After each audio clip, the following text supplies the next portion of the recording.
Hello everyone, I am Jyoti Jha and welcome to NCERT the mind. तो आज हम लोग पढ़ेंगे APC workbook class 5 Hindi chapter 13 Swami की दादी। तो चलिए पढ़ना स्टार्ट करते हैं। आप भी अपना वर्कबुक निकालिए और मेरे साथ साथ बनाना स्टार्ट कीजिए। चैप्टर 13 है स्वामी की दादी। ठीक है, निम्नलिखित प्रश्नों के उत्तर दीजिए। तो देखिए क्या है। फर्स्ट में स्वामीनाथन की दादी का क्या क्या सामान था।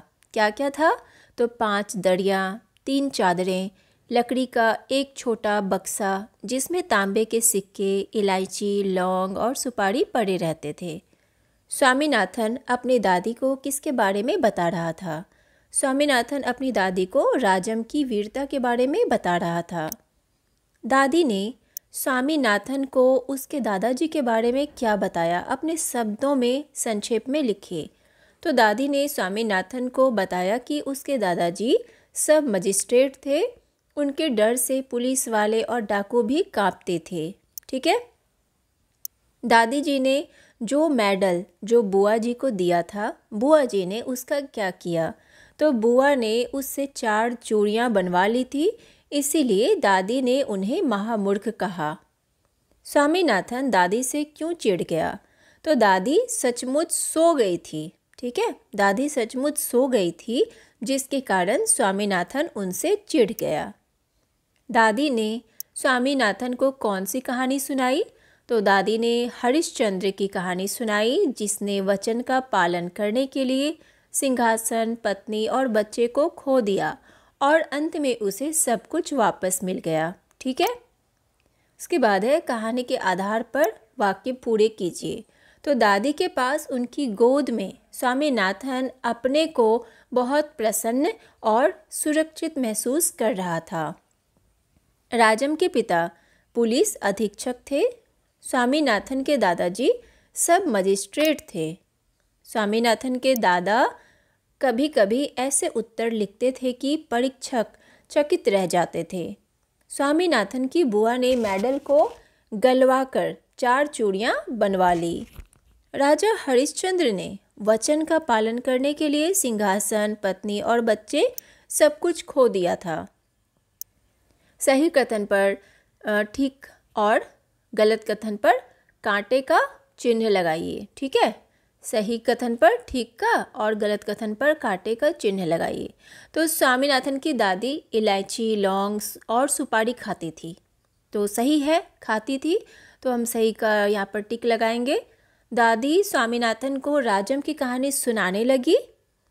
तो सही, दादी स्वामीनाथन को राजम की कहानी सुनाने लगी। सही है।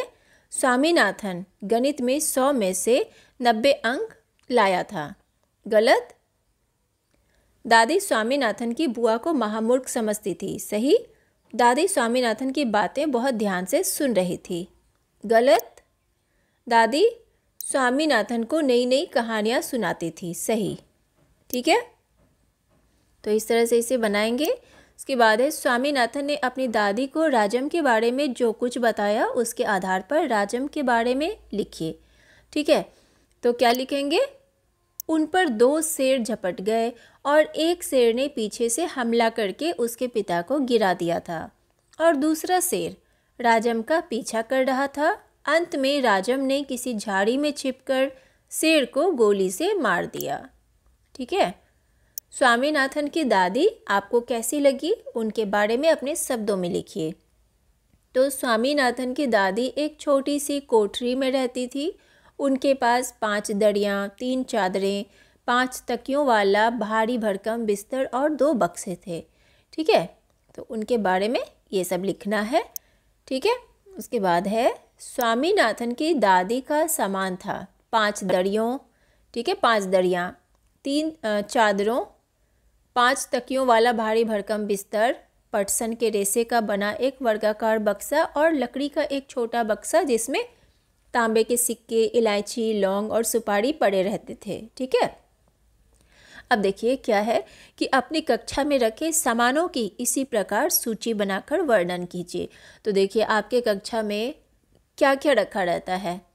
ठीक है, क्या क्या रहता है? बेंच रहता है, ब्लैक बोर्ड रहता है, कुर्सी रहता है, ठीक है, जितने भी चीज़ रहते हैं कक्षा में आपके क्लास में, तो वो सारी चीज़ यहाँ पर लिखेंगे आप, ठीक है। इसके बाद है स्वामीनाथन राजम के बारे में और स्वामीनाथन की दादी उसके दादाजी के बारे में बढ़ चढ़कर बता रहे थे। आप भी अपने किसी दोस्त, सहेली या परिवार के सदस्य के बारे में बढ़ चढ़कर बताइए। इसे आप गप भी कह सकते हैं, ठीक है। तो किसी के बारे में, आप अपने दोस्त के बारे में, अपने परिवार के बारे में, किसी के बारे में जैसे कि बड़ाई करना होता है, बढ़ चढ़ के किसी बात को बताना, ठीक है, बड़ाई करना, तो आप लिख सकते हैं, ठीक है। तो ये आप खुद ही लिखेंगे। इसके बाद है निम्नलिखित शब्दों का अपने वाक्यों में इस प्रकार प्रयोग कीजिए कि उनके लिंग यानी कि स्त्रीलिंग पुल्लिंग स्पष्ट हो जाए, ठीक है। अब देखिए झाड़ी, तो झाड़ी का क्या वाक्य बनाएंगे? तो झाड़ी क्या हो गया? स्त्रीलिंग। झाड़ी के पीछे गेंद छिपी हुई है। आप अपने शब्दों में आपको जो आता है आप वो भी वाक्य बना सकते हैं। दड़ी, तो वह बिल्ली दड़ी के ऊपर सोई हुई है।